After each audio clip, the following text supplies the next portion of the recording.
Let there be light, and there was light.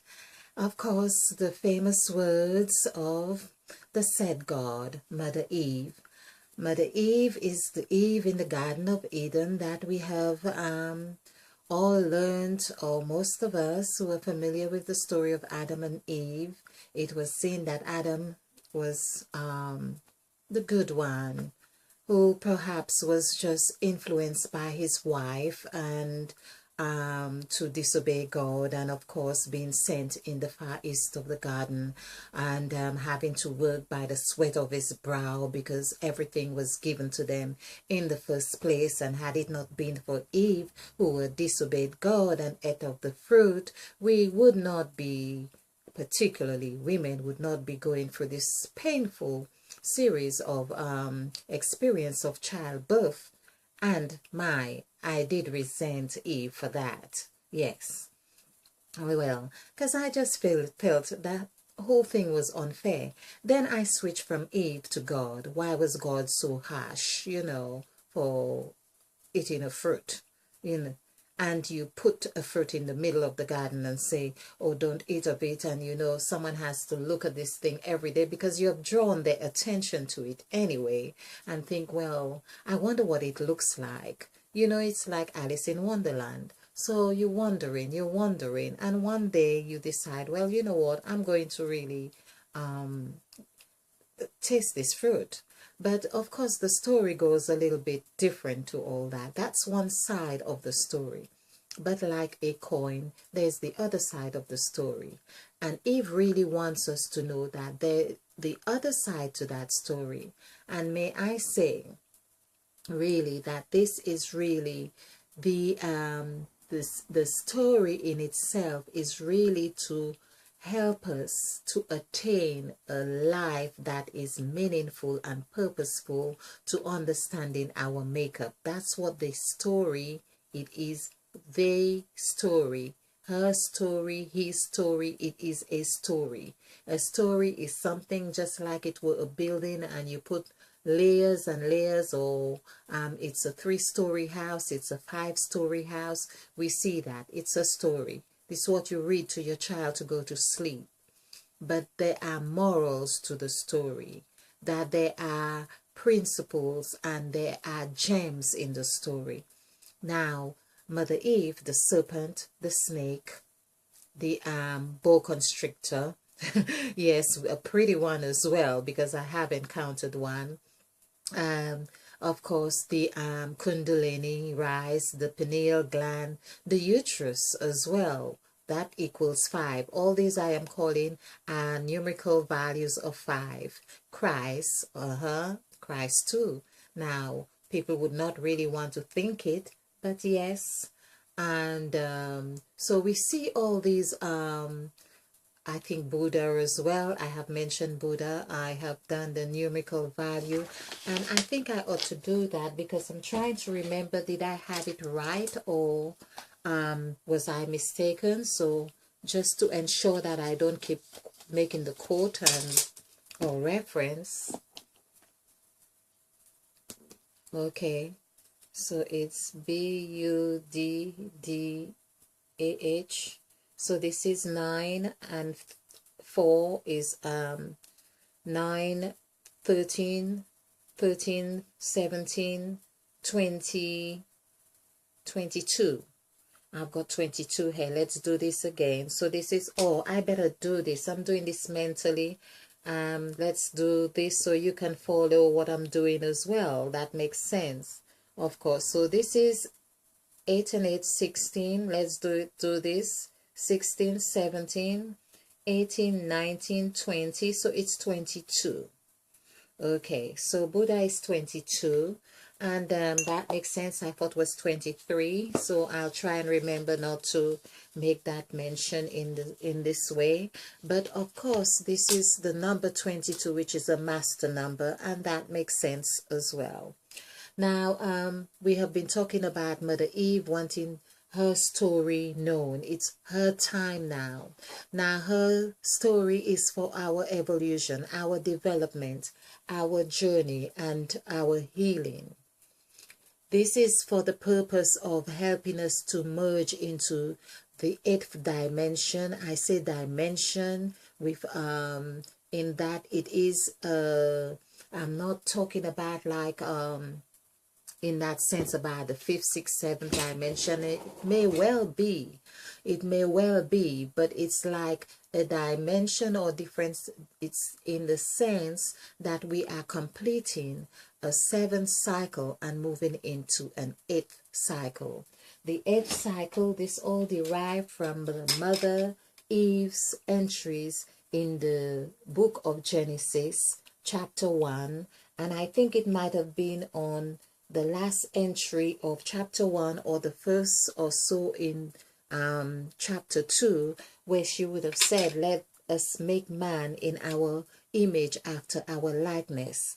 This is where we are getting ready, prepared, because we have been handed down the legacy of the gods through Mother Eve, because where Mother Eve has really done this is where she said, behold, I have given you all fruit bearing, all fruit or all trees bearing fruit, that which have its seed in it after its kind.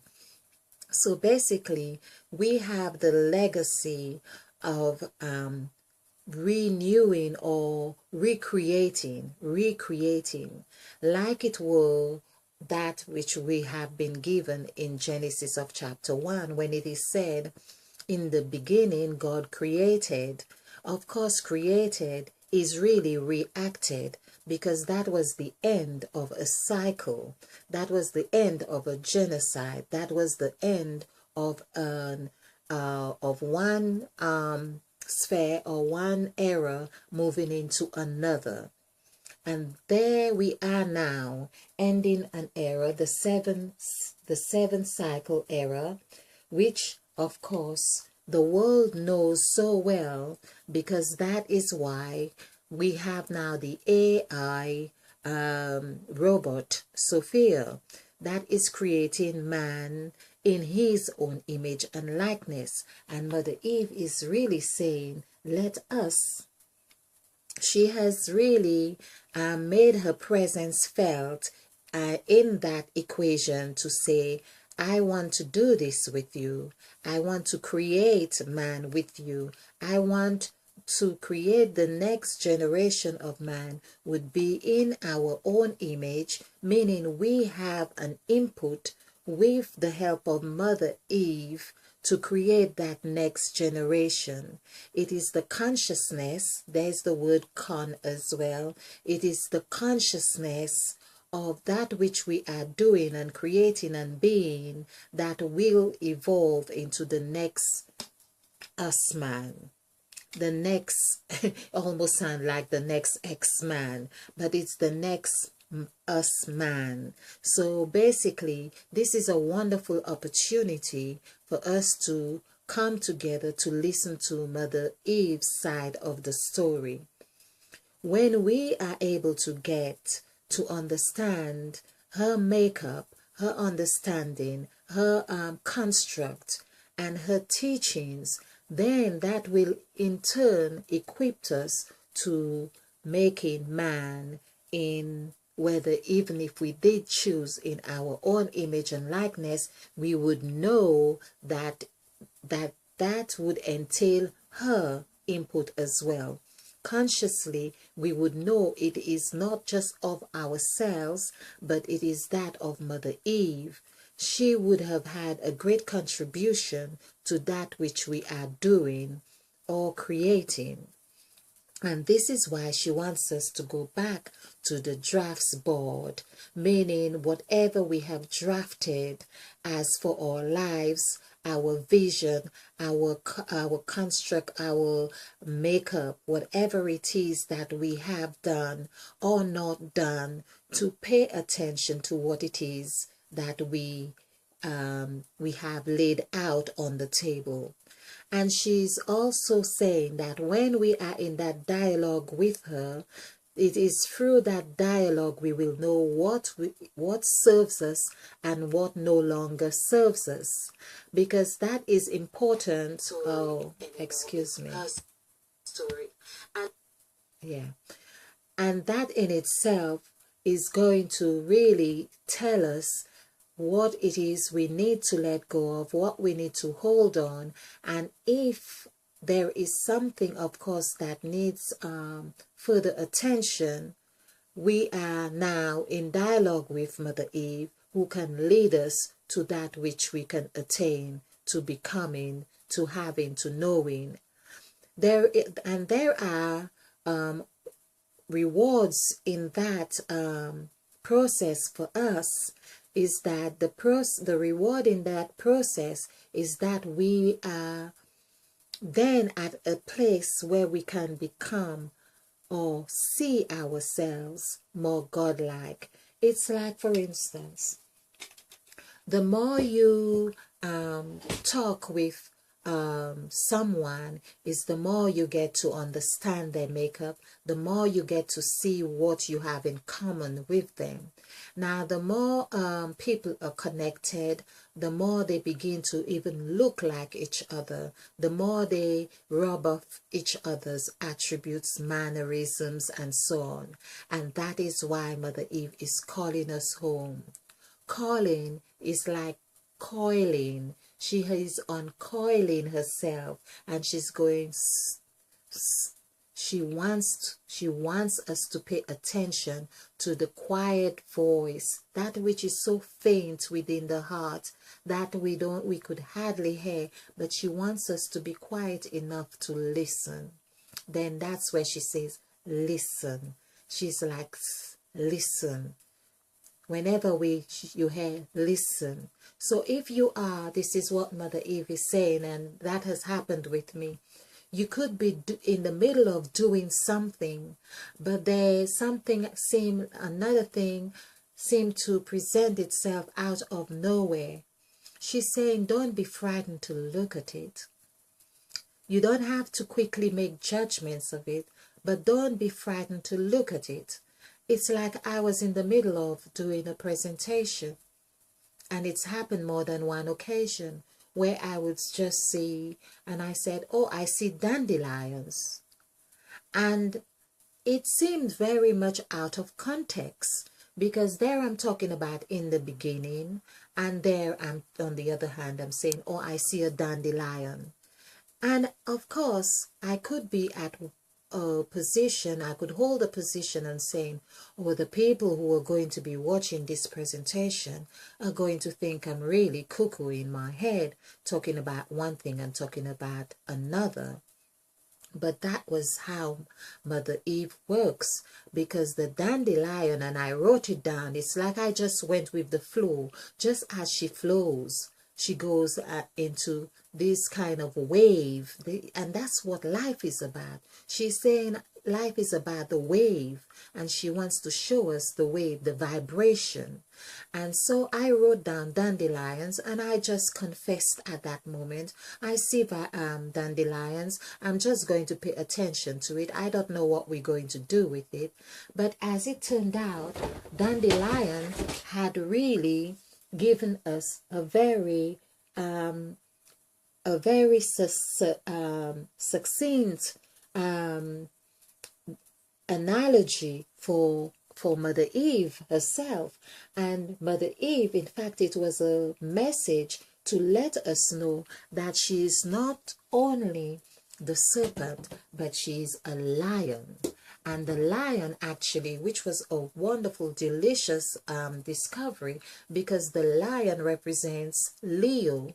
And Leo, of course, is number 8, and it is in the 8th month of the year. So, of course, when we did the numerical value for lion, I believe it came to 23. Let's just do this, lion. So it's right here, which of course now is going to be part of our template. So this is 9, 6, 5, 3. And when we add these together, so this is 15, 2023. I have a good memory. So basically 23 is Mother Eve. This is what we are talking about. And this is really an example of Mother Eve making her presence felt. So she's saying, be prepared to listen. And this is one of the messages right now. And because she's going to be working intuitively, it's not about just the mathematical constructs that I am doing here and getting excited on numerology. She is saying, I want you to prepare because I will be working with you intuitively. I want you to prepare because I want to guide you. I want to guide you to move on to that 8th sphere. That is crucial. It's like a ship, although I tend to see it like a trams.